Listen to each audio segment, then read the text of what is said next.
Hi.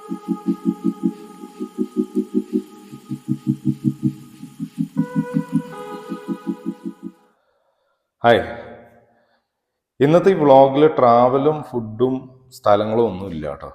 ഇന്നത്തെ ഈ vlog ഞാൻ സ്റ്റുഡൻസിന് വേണ്ടിയിട്ടാണ് ക്രിയേറ്റ് ചെയ്യണത്. ഈ കണ്ടന്റും ഇപ്പോൾ പറയാൻ പോകുന്ന കണ്ടന്റ്സും സ്റ്റുഡൻസിന് വേണ്ടിയിട്ട്, സ്റ്റുഡൻസ് മാത്രമല്ല കേട്ടോ, പാരൻസിനും വേണ്ടിയിട്ടുള്ളൊരു കാര്യമാണ്. അപ്പോൾ സ്റ്റുഡൻസ് എന്ന് പറയുമ്പോൾ ഏത് കാറ്റഗറിയിലത്തെ സ്റ്റുഡൻസ് എന്നുള്ളതും കൂടി ഞാൻ പറയാം. അപ്പോൾ നിങ്ങൾക്കൊന്ന് മനസ്സിലാവും. ഈ ഡിഗ്രി എഞ്ചിനീയറിംഗ് അല്ലെങ്കിൽ പോസ്റ്റ് ഗ്രാജുവേഷൻ പഠിക്കുന്ന സ്റ്റുഡൻസ് ഉണ്ടാവും, ഫൈനൽ ഇയേഴ്സ് പഠിക്കുന്ന വിദ്യാർത്ഥികൾ അല്ലെങ്കിൽ പാസ് ഔട്ട് ആയിട്ടുള്ള വിദ്യാർത്ഥികൾ, അവർക്ക് വേണ്ടിയിട്ടുള്ളൊരു വീഡിയോ ആണ്, ഒരു കരിയർ ഗൈഡൻസ് എന്നൊക്കെ പറയാം. അങ്ങനത്തെ ഒരു വീഡിയോ ആണ് ഞാനിപ്പോൾ നിങ്ങൾക്ക് ചെയ്യുന്നത്. ഇത് നിങ്ങൾക്ക് യൂസ്ഫുൾ ആവാം.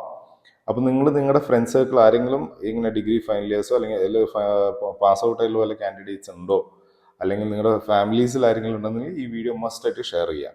ഓക്കെ, അപ്പം നമുക്ക് തുടങ്ങാം അല്ലേ. വെൽക്കം ടു ഡീസ് ചാനൽ.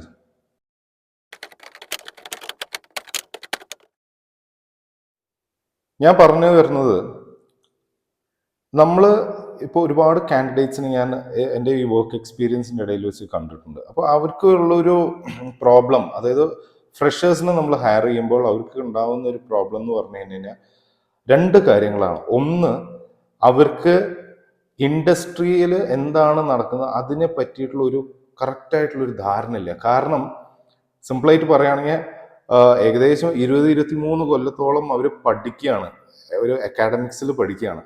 അത് കഴിഞ്ഞിട്ട് പിന്നെ ഒരു പുതിയ ലൈഫ് സ്റ്റാർട്ട് ചെയ്യണം അവർ ജോലിയുടെ കാര്യത്തിൽ. അപ്പം മൊത്തത്തിൽ വ്യത്യാസമാണ്, മനസ്സിലായി. സോ ആ ഒരു കാര്യം അവർക്ക് മനസ്സിലാക്കണമെങ്കിൽ കുറച്ച് ടൈം പീരീഡ് എടുക്കും. പക്ഷെ കോർപ്പറേറ്റിൽ ആ ടൈം പീരീഡ് നടക്കില്ല. രണ്ടാമത്തെ കാര്യം, ഇവര് സ്റ്റുഡൻസ് എന്നുള്ളത് അവർ ആ കോളേജും സ്കൂളൊക്കെ പഠിച്ചിട്ടുള്ള ഒരു കംഫർട്ട് സോൺ ഉണ്ട്. ആ കംഫർട്ട് സോൺ വിട്ട് അവർ കോർപ്പറേറ്റിലേക്ക് കയറുമ്പോൾ അതൊരു ചെറിയൊരു ബുദ്ധിമുട്ട് അവർക്ക് ഉണ്ടാവും. പക്ഷെ കോർപ്പറേറ്റ് ലൈഫിലും ഒരു കംഫർട്ട് സോൺ ഉണ്ട്, കോളേജ് ലൈഫിലും ഒരു കംഫർട്ട് സോൺ ഉണ്ട്. പക്ഷെ ഇത് രണ്ടും രണ്ട് തരക്കാരാണ്. അതൊന്നും മനസ്സിലാക്കണം.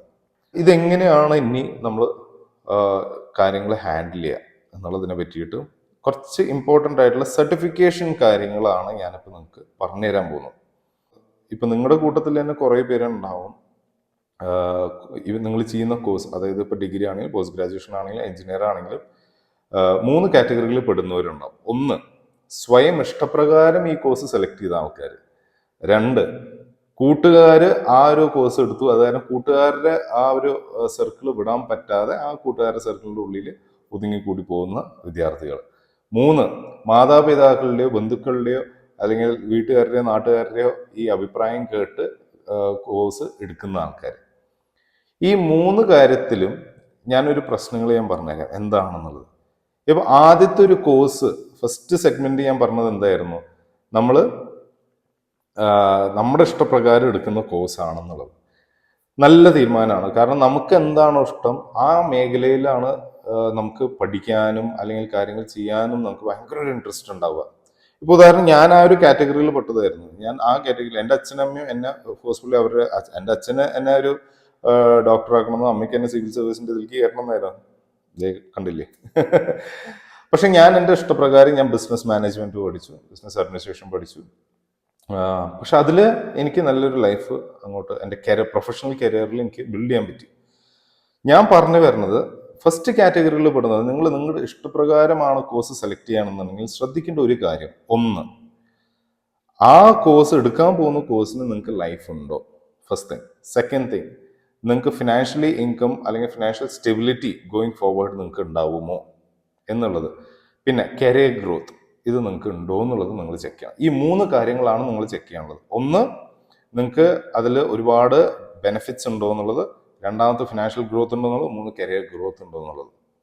ഇതൊക്കെ ഉണ്ടെന്നുണ്ടെങ്കിൽ അതായത് ചില കോഴ്സുകളുണ്ട്, ചില കോഴ്സുകൾ നമ്മളിപ്പോൾ അബ്രോഡ് പോയി ചെയ്യുന്ന കോഴ്സുകൾ അല്ലെങ്കിൽ ഇന്ത്യയിൽ ചെയ്യുന്ന കോഴ്സുകൾ, ചില കോഴ്സുകൾക്ക് ചില രാജ്യങ്ങൾക്കോ അല്ലെങ്കിൽ ചില മറ്റു രാജ്യങ്ങളിലത്തെ കോഴ്സുകൾ ഇവിടെയോ അല്ലെങ്കിൽ ഇവിടുത്തെ കോഴ്സുകൾ അവിടെ ചിലപ്പോൾ യൂസ് ആവണമെന്നില്ല. അതുകാരണം നമ്മൾ അത് ശ്രദ്ധിക്കുക, മനസ്സിലാക്കുക.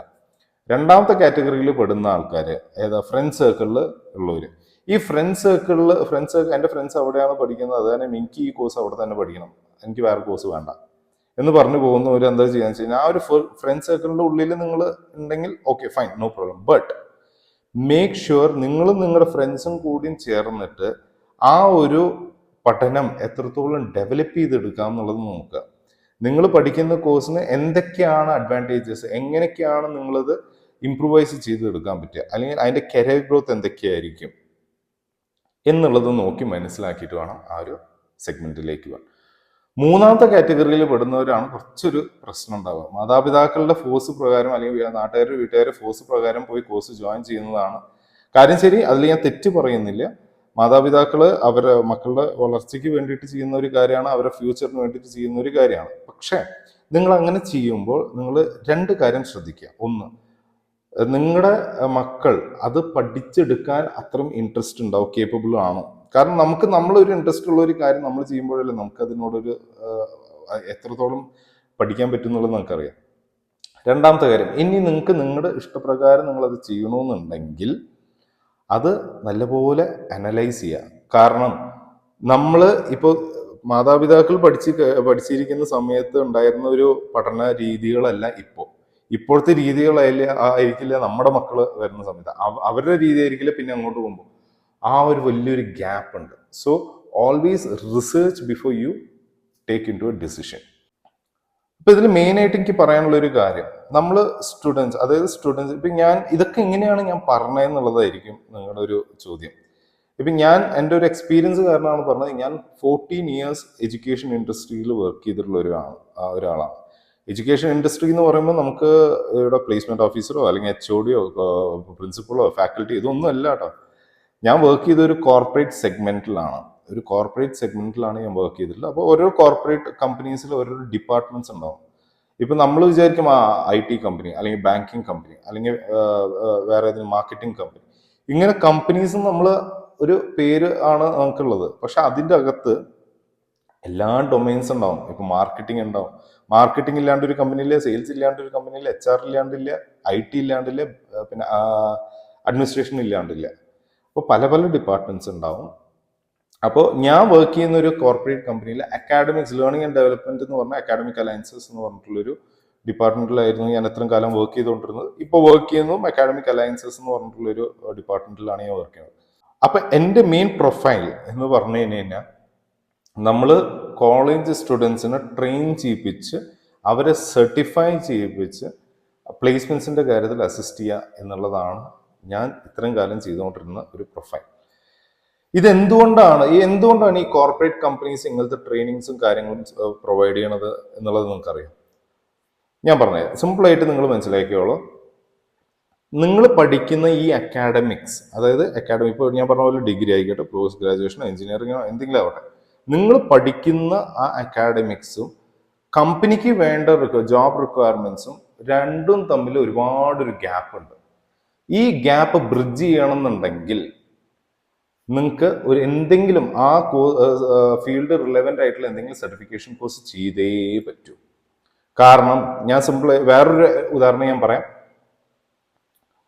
ഒരു സെറ്റ് സ്റ്റുഡൻസ് അവർ അക്കാഡമിക്സ് മാത്രം പഠിച്ച് എൻ്റെ അടുത്തേക്ക് വന്നു. അതൊരു 5 വിദ്യാർത്ഥികൾ ഒരു എക്സാമ്പിൾ പറയുകയാണെങ്കിൽ MBA പഠിച്ച് അവർ എൻ്റെ അടുത്തേക്ക് വന്നു.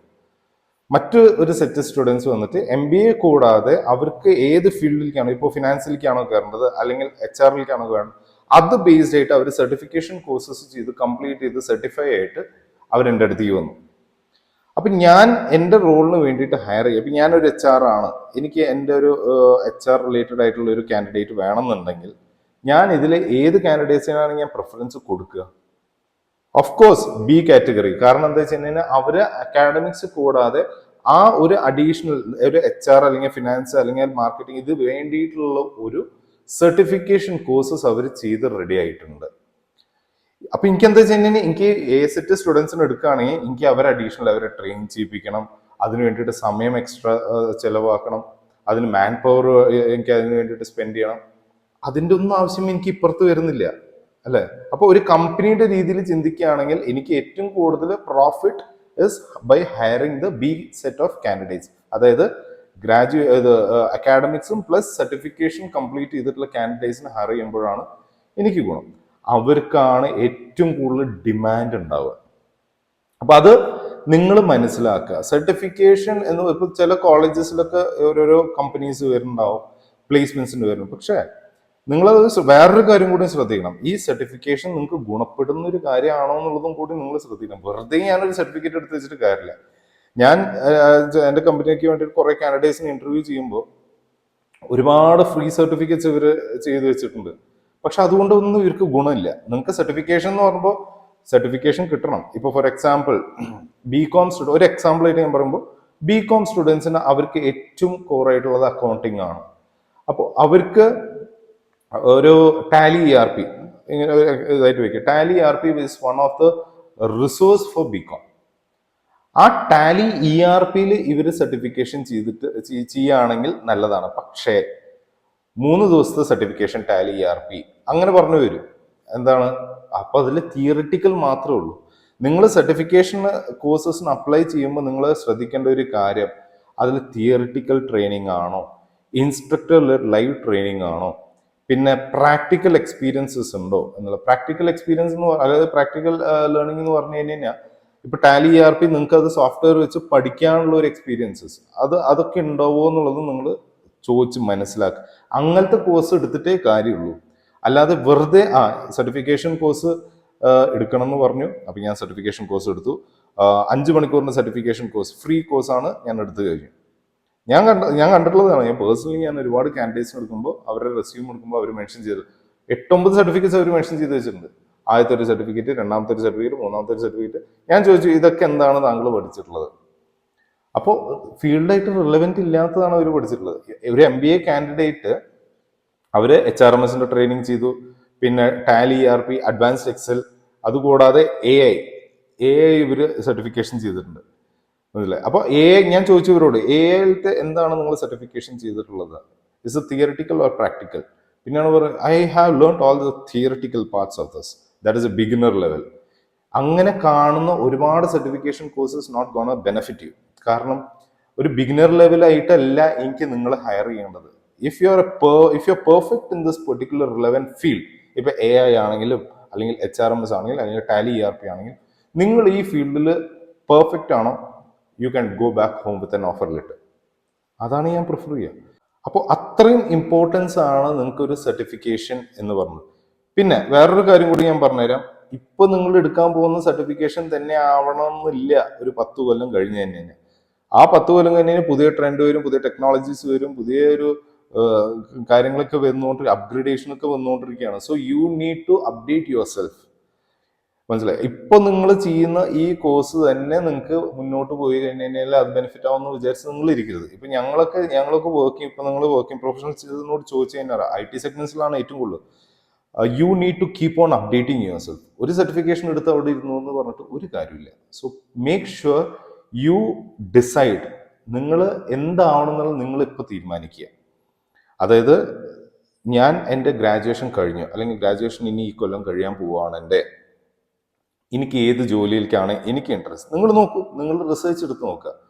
ഒരു കമ്പനിയിൽ ആ റിസർച്ച് ചെയ്യുമ്പോൾ നിങ്ങൾ ശ്രദ്ധിക്കേണ്ട ഒരു കാര്യം, ഒരു കമ്പനിയിൽ HR ഉണ്ടാവും, മാർക്കറ്റിംഗ് ഉണ്ടാവും, സെയിൽസ് ഉണ്ടാവും, ഞാൻ പറഞ്ഞ പോലെ നേരത്തെ ഓപ്പറേഷൻസ് ഉണ്ട്, IT എല്ലാം ഉണ്ട്. പക്ഷേ നിങ്ങൾ പറയാണ് എനിക്ക് HR കയറിയാൽ മതി, കയറിയാൽ മതി. പക്ഷെ HR എന്ന് പറഞ്ഞു കഴിഞ്ഞാൽ HR എല്ലാ role. HR is a department, അത് നിങ്ങൾ മനസ്സിലാക്കും. Marketing is a department, sales is a department, IT is a department. ഇതില് സബ് ഡിപ്പാർട്ട്മെന്റ്സ് ഒരുപാടെണ്ണം ഉണ്ട്. അതിൽ നിങ്ങൾക്ക് ഏത് വേണം? ഇപ്പോൾ HR എടുക്കുകയാണെങ്കിൽ HR തന്നെ നമുക്ക് പേറോൾ ഉണ്ട്, HR അനലിറ്റിക്സ് ഉണ്ട്, പിന്നെ അതേപോലെ തന്നെ ടാലന്റ് അക്വിസിഷൻ ഉണ്ട്, ലേണിംഗ് ആൻഡ് ഡെവലപ്മെന്റ്. ഇത് നോക്കുക നിങ്ങൾ. മാർക്കറ്റിംഗിൽ ഒരുപാടുണ്ട്, സെയിൽസിലുണ്ട് ഒരുപാടെണ്ണം, ഫിനാൻസിലുണ്ട് ഒരുപാടെണ്ണം. അപ്പൊ അതൊക്കെ നിങ്ങൾ ചെക്ക് ചെയ്തിട്ട്, അല്ലാണ്ട് ഒരു പ്രൊഫൈൽ എനിക്ക് ഈ കമ്പനിയിൽ HR പ്രൊഫൈലായിട്ട് കയറണം, അല്ലെങ്കിൽ എനിക്ക് HR താല്പര്യം, അല്ലെങ്കിൽ എനിക്ക് മാർക്കറ്റിംഗ് സെയിൽസിനോടാണ് താല്പര്യം, അപ്പോൾ ആ ഒരു കോഴ്സ് ഞാൻ എടുത്ത് ഞാൻ അങ്ങനെ പോകണം. അങ്ങനെ ചെയ്യരുത്. നിങ്ങൾ ചെയ്യുകയാണെങ്കിൽ if you are selecting sales, check out what are the sub departments available in sales. എന്നിട്ട് നിങ്ങൾ നോക്കും നിങ്ങൾക്ക് ഇതിലേക്ക് ഒരു എഫിഷ്യൻസി ഉണ്ടോ, are you capable of getting in to this particular role. ആ ഒരു ഇൻട്രസ്റ്റ് ഉണ്ടെങ്കിൽ definitely for that particular thing you need to take up a certification, bridge the gap between the academic syllabus as well as the industry requirements. എന്നിട്ട് you start applying four a job. ഇതാണ് mainly നിങ്ങൾ ശ്രദ്ധിക്കാനുള്ള ഒരു കാര്യം. ഇത് കുറേ പേര്, ഇപ്പൊ ഞാൻ തന്നെ ഒരു കോളേജിൽ ഞാൻ സെമിനാർ എടുക്കാൻ പോയപ്പോൾ ഞാനത് ഐഡന്റിഫൈ ചെയ്ത ഒരു കാര്യമാണ്. സെമിനാർ എടുക്കുമ്പോൾ ഞാൻ ഒരു 50 സ്റ്റുഡൻസ് ഉണ്ടായിരുന്നു. 50 സ്റ്റുഡൻസിനോട് പറഞ്ഞു, ഞാൻ എടുത്തൊരു സെമിനാർ HR റിലേറ്റഡ് ആയിട്ടുള്ള ഒരു സെമിനാർ ആയിരുന്നു. ഞാൻ ചോദിച്ചു ആർക്കൊക്കെ HR ആവണം. എല്ലാവരും കൈപൊക്കി. എന്നിട്ട് ഞാൻ ചോദിച്ചു അവരോട് HR എത്ര ഡൊമൈൻസ് ഉണ്ട്. ആരും കൈപൊക്കിയില്ല. എല്ലാവരും സൈലന്റ് ആയിരുന്നു. അപ്പൊ ഞാൻ ചോദിച്ചു നിങ്ങൾ HR ആവണമെന്ന് ഉദ്ദേശിച്ചത് എന്താണ്? അതിനവർക്ക് ഉത്തരമില്ല. ഞാൻ പിന്നെ ചോദിച്ചു ശരി HR എന്തൊക്കെയാണ് റോൾസ് ചെയ്യുക? അത് ഇവർക്ക് അറിയുന്നില്ല. അപ്പോൾ അതാണ് ഞാൻ പറഞ്ഞത്. സോ മേക്ക് ഷുവർ നിങ്ങൾക്ക് ഒരു ഫീൽഡ് എന്ന് പറഞ്ഞാൽ ആ ഫീൽഡിൽ പല പല ഡിപ്പാർട്ട്മെന്റ്സ് ഉണ്ടാവും. അതിലത്തെ നിങ്ങളൊന്ന് അനലൈസ് ചെയ്യുക. നിങ്ങൾ ജോലിക്ക് കയറുന്നതിന് മുന്നേ മാതാപിതാക്കളാണെങ്കിലും ശരി, ഇപ്പോൾ ചേട്ടനനിയന്മാര് അവരുടെ സഹോദരങ്ങളോ സഹോദരിമാരോ ആരെങ്കിലും ഇങ്ങനെ പഠിക്കണമെന്നുണ്ടെങ്കിൽ നിങ്ങൾ ആദ്യം ഒന്ന് റിസർച്ച് ചെയ്യുക. എന്നിട്ട് പരസ്പരം ഒന്ന് ഡിസ്കസ് ചെയ്യുക. ഇന്നതാണ് എനിക്ക് ഇഷ്ടമുള്ളൊരു കാറ്റഗറി, ഇന്നതാണ് ഞാൻ ഫോക്കസ് ചെയ്യാൻ പോകുന്നത് എൻ്റെ പ്രൊഫഷണൽ കരിയർ. അത് റിലവൻ്റ് ആയിട്ടുള്ള കാര്യങ്ങൾ നോക്കിയിട്ട് നിങ്ങളുടെ സർട്ടിഫിക്കേഷൻ എടുക്കുക. സർട്ടിഫിക്കേഷൻ എന്തെങ്കിലും എടുക്കുക, മാക്സിമം ട്രൈ ചെയ്യുക. ഇപ്പോൾ പക്ഷെ ഞാൻ പറഞ്ഞ പോലെ ഫ്രീ സർട്ടിഫിക്കറ്റ്സ് ആയിട്ട്, അതായത് ഇപ്പോൾ തിയറിറ്റിക്കൽ മാത്രമായിട്ട് നോക്കുകയാണെങ്കിൽ നിങ്ങൾ പോകരുത്. നിങ്ങൾക്ക് അവർ ചില കമ്പനീസ് വന്നിട്ട് ഫ്രീ ആയിട്ട് ഓഫർ ചെയ്യുന്നവരുണ്ടോ? ആ ഫ്രീ ആയിട്ട് ഓഫർ ചെയ്യുമ്പോൾ നിങ്ങൾ ചോദിക്കാനുള്ള ഒരൊറ്റ കാര്യം മാത്രമേ ഉള്ളൂ, do you provide practical training for S എന്ന് കരുതി എല്ലാ ട്രെയിനിങ്ങിനും പ്രാക്ടിക്കൽ പ്രോഗ്രാം ഉണ്ടോ എന്ന് ചോദിക്കരുത് കേട്ടോ. കാരണം ചില programs will be like theoretical based, ചിലത് വന്നിട്ട് തിയറിറ്റിക്കൽ ആൻഡ് പ്രാക്ടിക്കൽ ബേസ്ഡ് ആയിരിക്കും. സോ നിങ്ങളത് കോഴ്സ് എന്താണെന്ന് മനസ്സിലാക്കിയിട്ട് അവരോട് ചോദിക്കുക. അവരോട് പറയുക ഇത് തിയറിറ്റിക്കൽ മാത്രമാണെന്നുണ്ടെങ്കിൽ ഞങ്ങൾക്ക് വേണ്ടത് തിയറിറ്റിക്കൽ പ്ലസ് പ്രാക്ടിക്കൽ ആണ്, which makes me an industry ready professional. അപ്പോൾ എന്തെങ്കിലും ഇതിനെ പറ്റിയിട്ട് നിങ്ങൾക്ക് എന്തെങ്കിലും മനസ്സിലാവാത്തോ അല്ലെങ്കിൽ എന്തെങ്കിലും കൂടുതൽ കുറച്ചുകൂടി ഗൈഡൻസ് ഇതിനെ പറ്റിയിട്ട് വേണം, നിങ്ങൾ പഠിച്ചുകൊണ്ടിരിക്കുന്ന ഫീൽഡിന് അല്ലെങ്കിൽ നിങ്ങളുടെ മക്കൾ പഠിച്ചുകൊണ്ടിരിക്കുന്ന ഫീൽഡിൽ ഏത് ഫീൽഡിലാണ് കുറച്ചുകൂടി ഇമ്പോർട്ടൻ്റ് ആയിട്ട് പോവുക എന്നുള്ളത് നിങ്ങൾ നോക്കുക, ശ്രദ്ധിക്കുക. എന്നിട്ട് നിങ്ങൾ ഡിസൈഡ് ചെയ്യുക. അതല്ല ഇൻ കേസ് നിങ്ങൾക്ക് എന്തെങ്കിലും എൻ്റെ സൈഡിൽ നിന്ന് വല്ല സജഷൻസ് എന്തെങ്കിലും വേണം, അല്ലെങ്കിൽ ഡൗട്ട്സ് ഉണ്ട്, അല്ലെങ്കിൽ ഒരു കൗൺസിലിംഗ് പോലെ വേണമെന്നുണ്ടെങ്കിൽ you can reach out to me. Just എനിക്കൊരു മെസ്സേജ് അയച്ചു വിടുക, അല്ലെങ്കിൽ കമൻറ്റ് ബോക്സിൽ നിങ്ങൾ വന്ന് കമൻറ്റ് ചെയ്യുക. I can share you the details. അപ്പോൾ അടുത്ത വീഡിയോയിൽ ഞാൻ പുതിയ കുറച്ച് കണ്ടന്റ്സ് ആയിട്ട് ഞാൻ വരാം. അതുവരെയ്ക്കും നിങ്ങൾക്ക് ഈ വീഡിയോ ഇഷ്ടമായി എന്നുണ്ടെങ്കിൽ, ഞാൻ അത്ര വലിയ പ്രൊഫഷണൽ ആയിട്ടുള്ള ഒരു രീതിയിലൊന്നല്ല ഞാൻ വീഡിയോ എടുക്കുന്നത്. ഞാൻ ജസ്റ്റ് സാധാരണ ഇപ്പം നിങ്ങളും നമ്മൾ രണ്ടുപേരും അപ്പുറത്തും ഇപ്പുറത്തും നിന്ന് സംസാരിക്കുന്ന പോലെ തന്നെയാണ് ഞാൻ വീഡിയോ എടുക്കുന്നത്. അല്ലാണ്ട് എനിക്ക് hello guys welcome this what this is the thing what we are doing this is what we need to do അങ്ങനെയൊന്നും എനിക്ക് വേണ്ട. നമ്മൾ അങ്ങോട്ടും ഇങ്ങോട്ടും നേരിട്ട് സംസാരിക്കുന്ന പോലത്തെ ഒരു വ്ളോഗിംഗ് ആണ് ഞാൻ ഉദ്ദേശിക്കുന്നത്. സോ നിങ്ങൾക്ക് ഇഷ്ടമായി എന്നുണ്ടെങ്കിൽ ലൈക്ക് ചെയ്യുക, സബ്സ്ക്രൈബ് ചെയ്യുക, ഷെയർ ചെയ്യുക. അതായത് ഈ കാറ്റഗറി, ഈ കണ്ടന്റ് ആർക്കാണോ ഉപകാരപ്പെടുക അവർക്ക് ഷെയർ ചെയ്ത് കൊടുക്കുക. ലെറ്റ് ദം ബി ബെനിഫിറ്റഡ് വിത്ത് us. ഓക്കെ, അപ്പൊ അടുത്ത വീഡിയോയിൽ കാണാം. അതുവരെയ്ക്കും സലാം, ബൈ.